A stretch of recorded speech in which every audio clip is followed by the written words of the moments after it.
নমস্কার বন্ধুরা, আমি কোজাগরি আবারও চলে এসেছি তোমাদের সামনে একটা ভিডিও উপস্থাপন করতে। আজ যে সংক্রান্ত ভিডিও তোমাদের সামনে আমি পেশ করতে চলেছি বা উপস্থাপন করতে চলেছি সেটা হলো আগামীকাল এই মাঘ মাসের অন্তিম সোমবার। হ্যাঁ বন্ধুরা, মাঘ মাস আমরা জানি মা লক্ষ্মীর অতি প্রিয় মাস।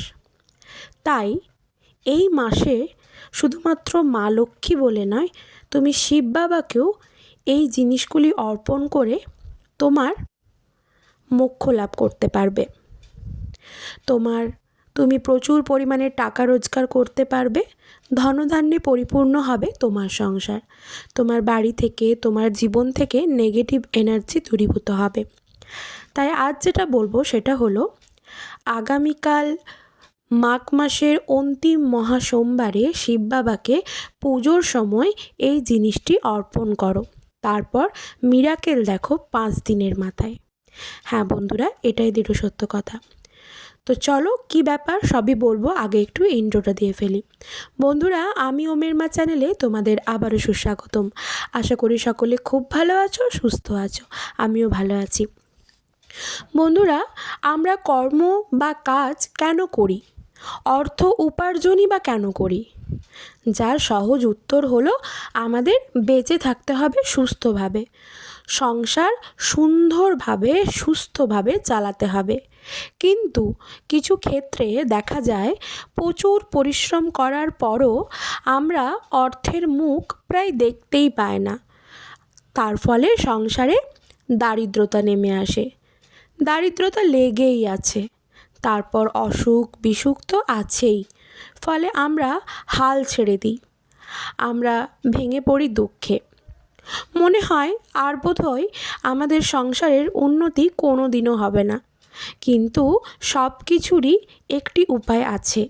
আমাদের সনাতন ধর্মে সবথেকে বেশি পূজিত যে দেবতা, তিনি হলেন ভগবান শিব, অর্থাৎ মহাদেব। শিব বাবাকে ভোলে বাবার বলার একটাই কারণ তিনি খুব অল্পতেই সন্তুষ্ট। তার পুজোতে বেশি কিছু একেবারেই প্রয়োজন হয় না, সামান্য গঙ্গার জল এবং একটা বেলপাতাতেই তিনি সন্তুষ্ট। এমনটাই মানা হয় যে ভোলেনাথ যার উপর সন্তুষ্ট হয় তার কোনো দিনও আর্থিক কষ্ট থাকে না, জীবনের সকল দুঃখ কষ্ট বিপদ থেকে মুক্তি দেয় ভোলে বাবা। তাই তাকে সামান্য আরও একটু সন্তুষ্ট করতে আতপ চাল কীভাবে ব্যবহার করবে বা করব, তাই আজ তোমাদেরকে জানাবো। ভোলে বাবার পুজো প্রতি সপ্তাহে সোমবার করে করা হয়, এটি বাবার সাপ্তাহিক পুজো। তাছাড়া প্রতি মাসের চতুর্দশী তিথির প্রদোষকালেও কিন্তু মহাদেবের বিশেষ ঘটা করে পুজো করা হয়।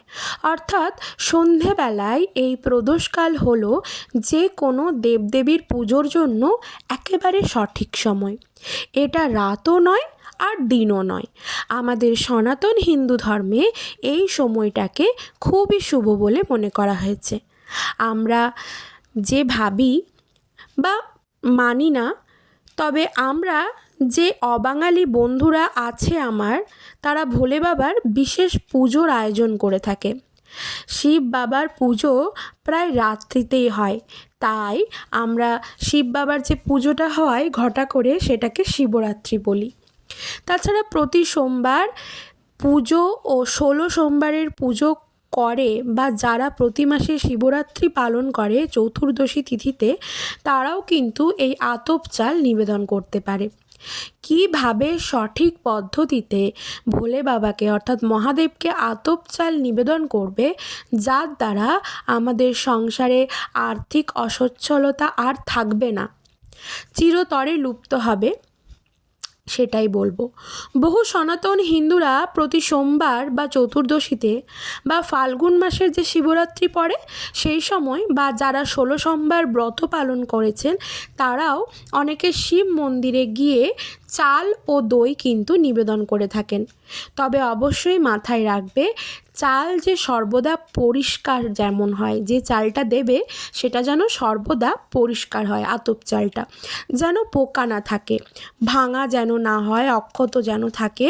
তবে পুরোহিতকে, মন্দিরের যে পুরোহিত থাকে তাকে দেয় বাবাকে নিবেদন করার জন্য। ঠিক আছে, এই প্রথাটি দক্ষিণ ভারতে খুবই প্রচলিত। বলা হয় নাকি বাবা চাল ও দই বড়ই পছন্দ করেন। আমাদের সনাতন ধর্মে চাল ও দইকে পবিত্র ও শুদ্ধ বলে মনে করা হয়। পঞ্চামৃত দ্বারা যখন বাবার অভিষেক হয় তখন কিন্তু সেখানে দই, মধু, দুধ, ঘি ইত্যাদি থাকে। তাছাড়া অভিষেকের সময় অনেকেই চালের ব্যবহারও করে থাকেন, অক্ষত চাল অর্থাৎ গোটা আতপ চাল। অক্ষত চাল দ্বারা আমাদের জীবনের সম্পূর্ণতাকে বোঝানো হয়, অর্থাৎ আমাদের জীবন সকল দিক থেকে সচ্ছল থাকবে এটাই বোঝানো হয়। সকল দিক যেমন ধরো আর্থিক দিক, স্বাস্থ্যের দিক, সমৃদ্ধির দিক, যশ, খ্যাতি সব থাকবে আমাদের জীবনে। শুধু মহাদেবকে নয়, মা লক্ষ্মীকেও নিবেদন করা হয়। তবে মহাদেবকে আতপ চাল নিবেদন করলে তোমার ভাগ্যের চাকা একেবারে খুলে যাবে। অন্যান্য দেবদেবীর পুজোতে যেমন চালে কুমকুম আর হলুদ মেশানো হয়ে থাকে, তা কিন্তু মহাদেবকে অর্পণ করা চালে মেশানো চলবে না। এক্ষেত্রে আরও বলা হয় যে 5টি আতপ চাল গুনে গুনে যদি তুমি 5টি আতপ চাল বাবাকে প্রতি সোমবার নিবেদন করতে পারো তবে তোমার জীবন সকল বাধা বিপত্তি থেকে দূরীভূত হবে।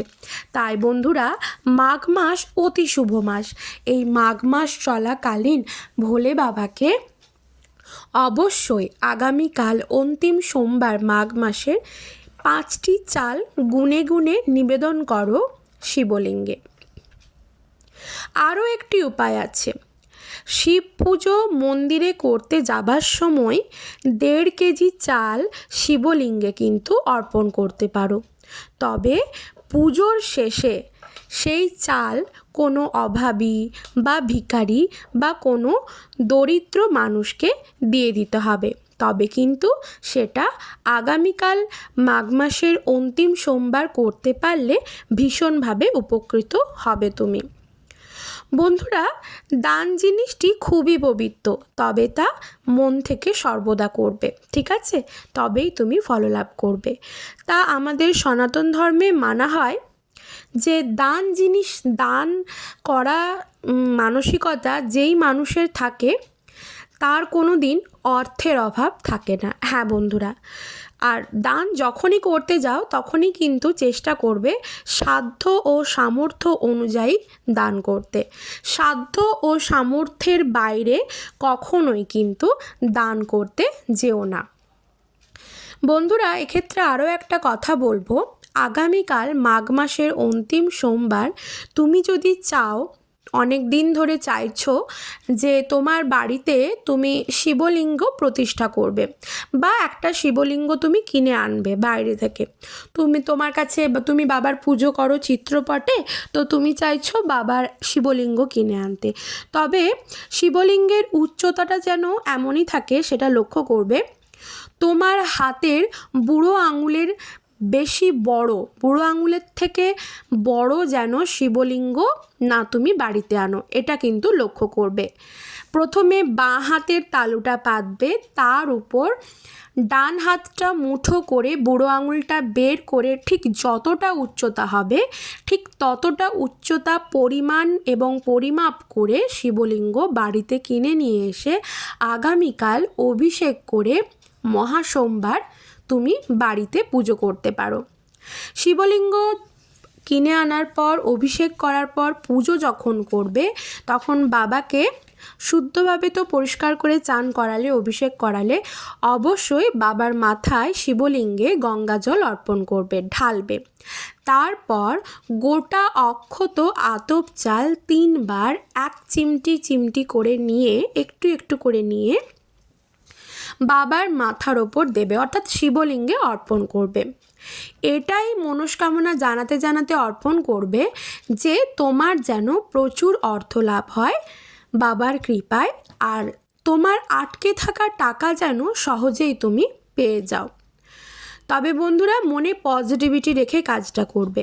পজিটিভিটি রেখে অর্থাৎ আমি এটাই বলতে চাইছি, তুমি যখন বাবার মানে শিবলিঙ্গে যখন অর্পণ করবে ওই চাল, আতপ চাল, গোটা অক্ষত আতপ চাল, তখন মনের মধ্যে তুমি এটাই করবে যে বলবে যে আমি বাবার দ্বারা উপকৃত হয়েছি, আমি ফললাভ করে ফেলেছি, আমি প্রচুর টাকা, প্রচুর অর্থ আমি উপার্জন করতে পারছি, আমার আটকে থাকা টাকা বেরিয়ে এসেছে আমার কাছে।